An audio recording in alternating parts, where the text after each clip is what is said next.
Hey guys, welcome back to Xena's Covenant, and in today's video we're going to be taking a look at the Transformers Studio Series Deluxe Class number 71, I think, number 71, Dino.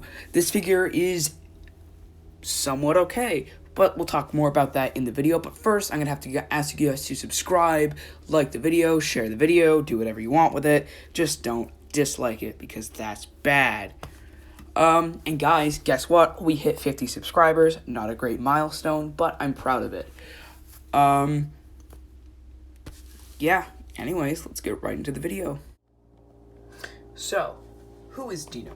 Dino is a character from the 2011 Dark of the Moon movie. He's actually one of my favorite characters from the movie. I think he's the best looking character from any of the movies.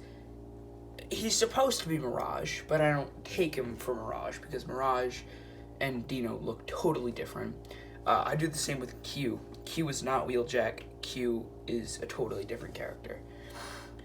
So Dino turns into a Ferrari, and his robot mode really shows the robot mode bits.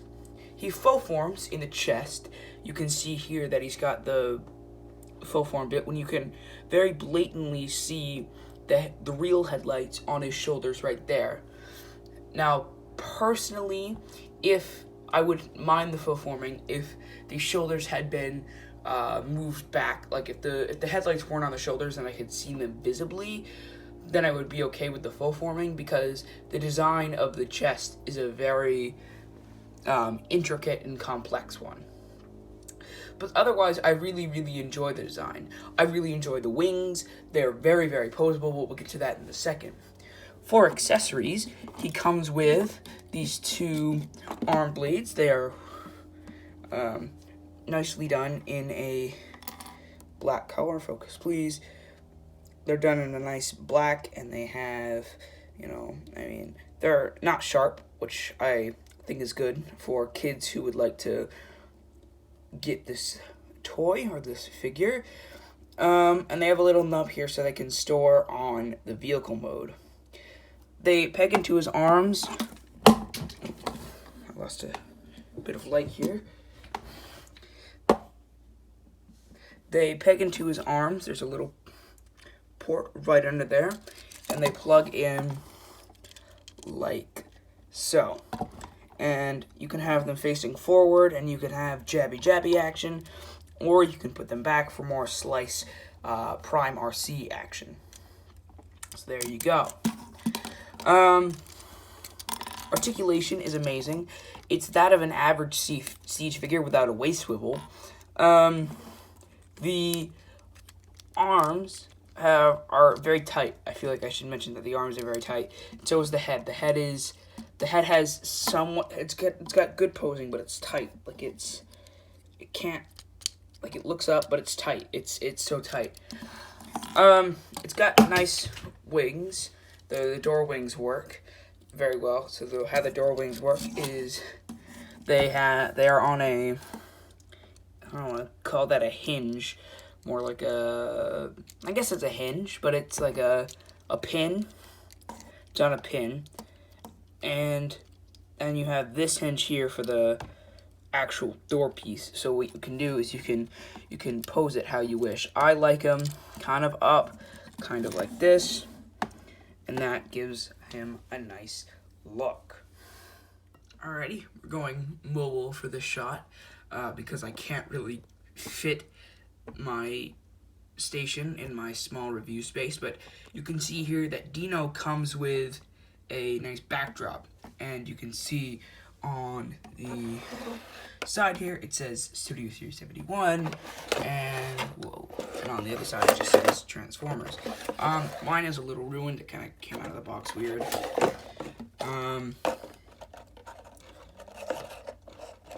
And so he doesn't really stand on there well, because the backdrop doesn't stand up very well. But if we take Dino out here, you can see that this is a painting of, or a picture of the scene, the road chase scene, and you can see here that it says something State Street in 3 miles. It's good to know. and then you got a good old Michael Bay style explosion. And then nice cracks on the road. So this is really just a shot from Transformers Dark of the Moon. But, yeah, it's a nice backdrop.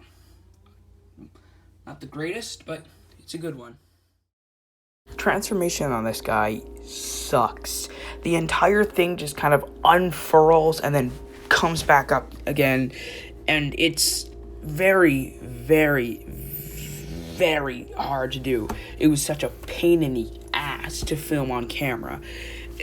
I was literally hurting my back. I had to stop and like leave it kind of gambled. I don't even know. So that I could like fix my back. My back like genuinely hurt. And here we have the car mode. It's a good looking, not officially licensed Ferrari. For what it is, it looks okay. If you were to tell me that this was just like a fancy car, I would sort of believe you. This is way too wide for a sports car. Like, I know they're trying to get out of like copyright issues, but that's way too wide for my taste anyway. This looks more like a compact car than a sports car. The undercarriage is kind of kibbly, like pretty kibbly. But it's like dense enough that that it makes sense to be there. Again, this guy's like he's very close to being a shell former almost. Like the entire thing kind of collapses up onto his back and then falls out and covers him. Like, here are his arms, here is his chest and head piece, here are his legs. Like, what you see here, this is all backpack. Like, this all kind of goes into the backpack. So, but it makes a cohesive backpack. So I don't know what you guys feel about that.